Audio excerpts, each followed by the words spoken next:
Grand Duchess Maria Alexandrovna, Duchess of Edinburgh and of Saxe-Coburg and Gotha, the only daughter of Tsar Alexander II and Princess Marie of Hesse, she was the sole sister to 6 brothers, including Tsar Alexander III, and it was said of her, she was accustomed to being the center of the world, with everyone yielding to her. In 1874, she married Prince Alfred, Duke of Edinburgh, the second son of Queen Victoria, despite the disapproval of both sets of parents, who viewed each other with suspicion.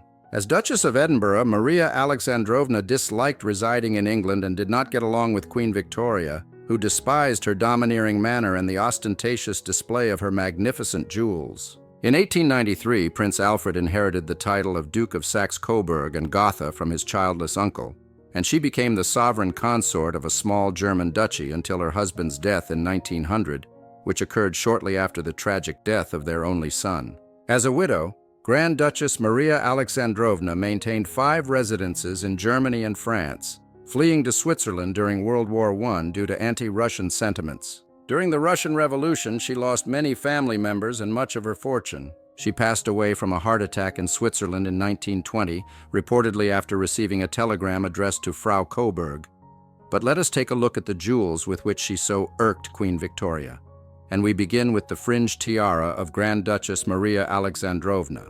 The Romanovs' centuries-old passion for jewels significantly propelled the development of jewelry art, not only in Russia, but throughout Europe. Among the treasures of the Romanov dynasty was a crown that captured the hearts of queens from various royal houses. This was the classic Russian tiara, whose variations became informally known as the fringe. This crown was also referred to as the sunbeam. The design likely traces back to ancient Greece, where monarchs and priests wore golden crowns in the shape of sun rays to symbolize their divinity or close connection to the sun deity. The typical fringe tiara design features spike-shaped rods graduated in size, separated by precious gemstones, primarily diamonds. Brides in the imperial family often received a fringe tiara as a wedding gift. Hundreds of models were created in the late 19th and early 20th centuries. The tiara of Grand Duchess Maria Alexandrovna was given to her by her father, Emperor Alexander II. According to an unofficial tradition, this crown became the emperor's wedding gift on the day of Maria Alexandrovna's marriage to Prince Alfred, Duke of Edinburgh. Alexander Nikolaevich was deeply fond of his daughter, generously bestowing her with precious gifts, just as he did with his wife, Empress Maria Alexandrovna. Upon her arrival in the United Kingdom, Grand Duchess Maria Alexandrovna made a point of flaunting her lineage and magnificent jewels, much to the displeasure of Queen Victoria and her daughters-in-law. After a period in Malta, the Duke and Duchess of Edinburgh became the Duke and Duchess of Saxe-Coburg and Gotha, a sovereign German state, in 1887. After the Duchess's death in 1920, the fringe tiara was bequeathed to the youngest of her 4 daughters, Princess Beatrice, Duchess of Galliera.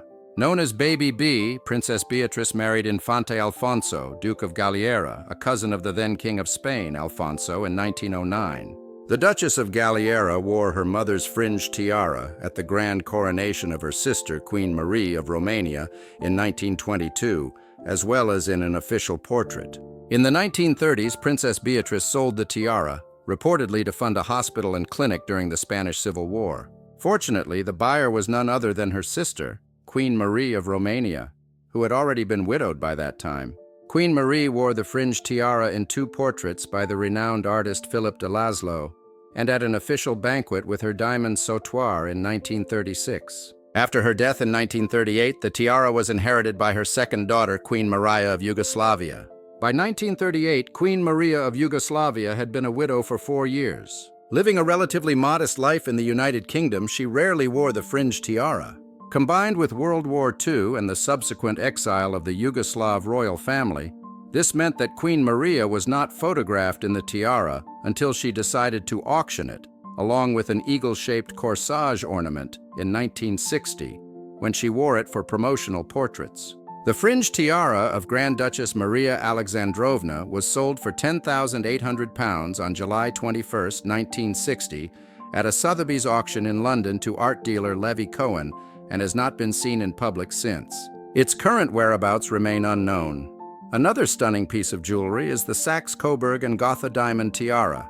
This diamond tiara, adorned with intricately designed diamond garlands and scrolls set with multiple old-cut and rose-cut diamonds, features a high Victorian design and was likely an heirloom of the Saxe-Coburg and Gotha dynasty. Unlike her Bolin ruby tiara and fringe tiara, it was not among Grand Duchess Maria Alexandrovna's wedding gifts.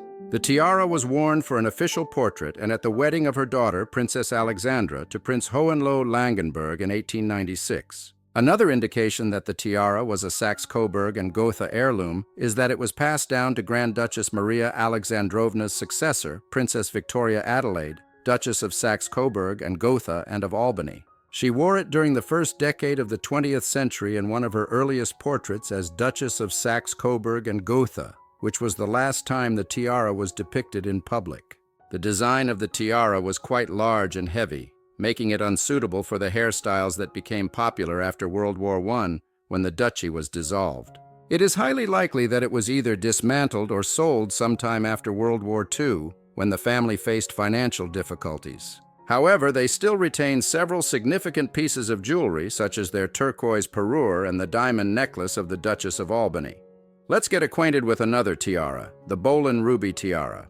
Crafted by the renowned Russian jeweler Bolin in 1874, the Bolin ruby tiara featured a leafy scroll design with cushion-cut diamonds, adorned with 6 floral motifs, each set with cabochon rubies in cushion-shaped diamond settings. The tiara was part of a grand parure that included a necklace, earrings, 3 brooches, a ring, and a corsage, though the corsage was later lost. The Bolin ruby tiara was commissioned by Tsar Alexander II as a wedding gift for his only daughter, Grand Duchess Maria Alexandrovna, when she married Prince Alfred, Duke of Edinburgh in 1874. The Grand Duchess, who became the Duchess of Saxe-Coburg and Gotha, was depicted wearing the necklace and corsage with the fringe tiara at the coronation of her nephew, Tsar Nicholas II, in 1896. After the Grand Duchess's death in 1920, the Bolin ruby parure was inherited by her third daughter, Princess Alexandra of Saxe-Coburg and Gotha, who married Prince Hohenlohe-Langenburg.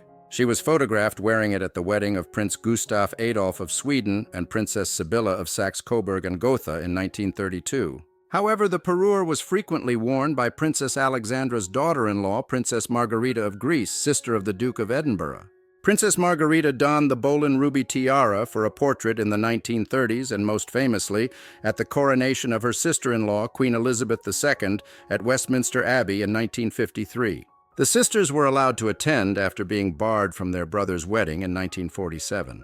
Princess Margarita regularly attended royal events in Greece and Germany, often wearing the Bolin ruby tiara and parure.